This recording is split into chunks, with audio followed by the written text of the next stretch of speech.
When we originally talked about Oprah Winfrey on this show, on the radio show, about, I think, last week, I got this call on the radio. Listen. Let's go to Anita. Hello, Anita. You're on the Glenn Beck program.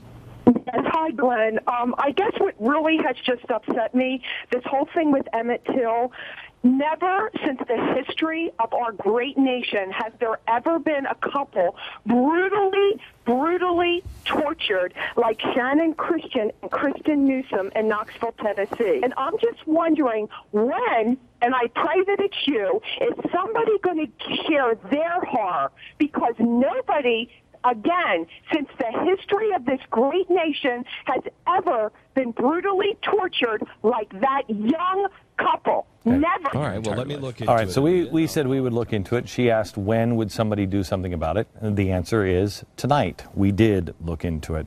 And I led with Oprah Winfrey and her non-apology apology because it was Emmett Till that she said, oh, you know, it's just the same thing. Trayvon Martin and Emmett Till, they're not. Emmett Till is not the same story as Trayvon. And I did the monologue last week and said, would you tell me which one do you think? Does it sound the same? You tell me if there's any similarities here. The names the woman gave me were Christopher Newsom and Shannon Christian. Likely they mean as much to you as they did to me, but you'll never forget them after the next few minutes. Probably the first time you heard about them tonight. But the incident happened in 2007. Newsom, 23-year-old. He was a former standout baseball player. He was working as a carpenter. Christian, 21, was a student at the University of Tennessee. They had been dating for about 2 months. On the night of January 6th, they planned to watch a movie at a friend's apartment. When Shannon didn't show up, she didn't show up to work the next day, the family became concerned, and they reported them both missing.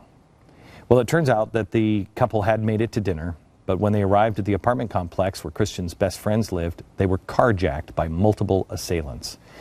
What followed was one of the most heinous, gruesome, senseless hate crimes ever. If you have kids, I suggest that you fast forward through this part of the program or put it on pause and watch it later. The evening started with a wonderful date, boyfriend and girlfriend. Now, here he was, gagged with a sock in his mouth. His ankles were bound with his own belt. His hands were tied behind his back, and his face was wrapped with a bandana. His head was covered with a sweatshirt that was tied around his neck. He was then violently raped with an object and beaten. One can only imagine the horror Christopher experienced as he was then forced to walk barefoot to the nearby railroad tracks, where he was shot in the neck and the back. But the shots didn't kill him.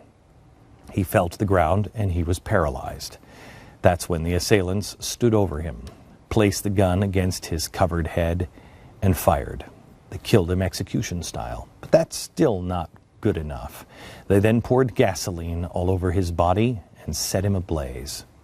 Now let me ask Miss Oprah Winfrey, what does that story sound like, Oprah? Gee, it sounds almost like Emmett Till, doesn't it? This is your Emmett Till story. It's not your sad hoodie story or your really tragically sad purse story. This is Emmett Till. And you really can't think of a more horrific way to spend your last moments on the planet Earth than what I just described, until you hear what happened to his girlfriend. She was taken back to the assailant's home. She was forced into a back room of the house where she was hogtied with strips of fabric from a bedding set. For several hours, she endured brutal sexual assaults. She was repeatedly raped in every possible way imaginable. She was then kicked and beaten with several objects, including a broken chair leg. She suffered major wounds to her genital area. She also had major blows to the head. Bleeding, she was finally dragged out of the back room and into the living room. Realizing that they had left DNA on the victim, the attackers tried to cover their tracks. They poured bleach all over her. Realizing that they left DNA in the victim, they poured bleach down her throat. She was still alive when they wrapped her body in a black garbage bag. They wrapped her head in a white plastic grocery bag. Then she was placed in a garbage can in the kitchen of the house. She was still alive. Her last minutes on earth were spent slowly suffocating in a garbage can after she had been savagely beaten and raped for hours. Here's one of the dirtbags explaining it. He, by the way, was trying to act like he had nothing to do with it at all. Sunday night, he brings the girl out of his room, and I noticed that she didn't have any clothes on from the waist down, no shoes on, no socks. As he has her in the kitchen, me and Vanessa and George, he make all of us come in the kitchen in the back, utility room, make us stand there for a minute. So as we're all standing there, he puts his arm around the girl's neck, tries to kill her, tries to choke her. He lets her go and she falls. She falls to the floor.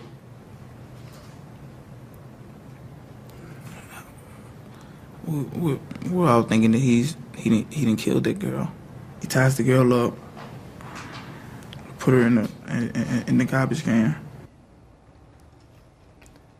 I just want to remind you that this was someone's daughter.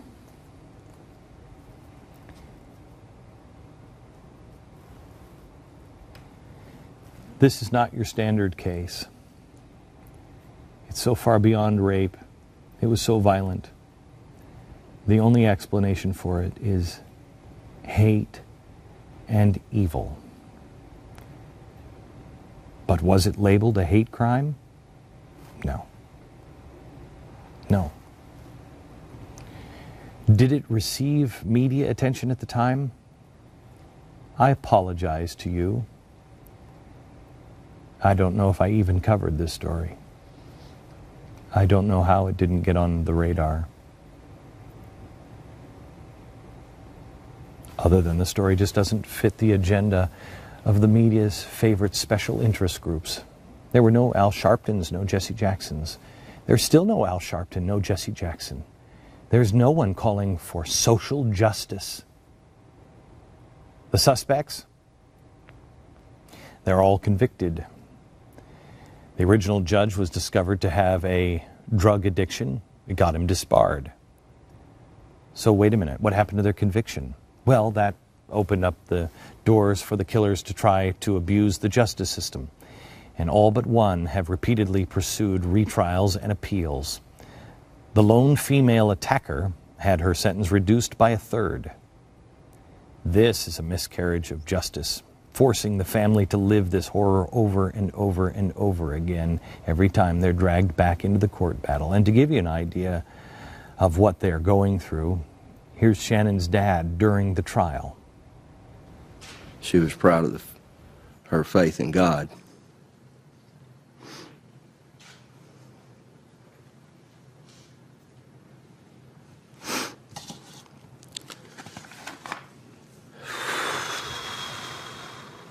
And one of the things that hurts the most is she was proud that she saved herself for a husband someday.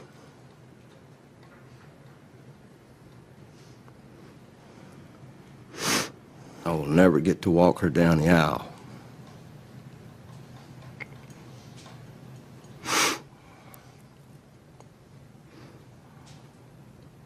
I will never dance with her at her wedding. We live in a time now in America where special interest groups dictate what matters and what doesn't. forgets the merits of what actually happened. Crimes are now judged based solely on who committed them and what they looked like and who the victim was. And if you don't fall into a group that has an Al Sharpton character hounding the media, well, then you're all out of luck. Why wasn't the story given real coverage? Because the victims were young, white, a couple in a nice car, and the killers were 4 black men and 1 black woman. Is it because there's no special interest group that covers this category of crime? Real social justice will happen when justice is blind, and when we all remember that only God can oversee true and everlasting justice. And we all remember vengeance belongs solely to Him.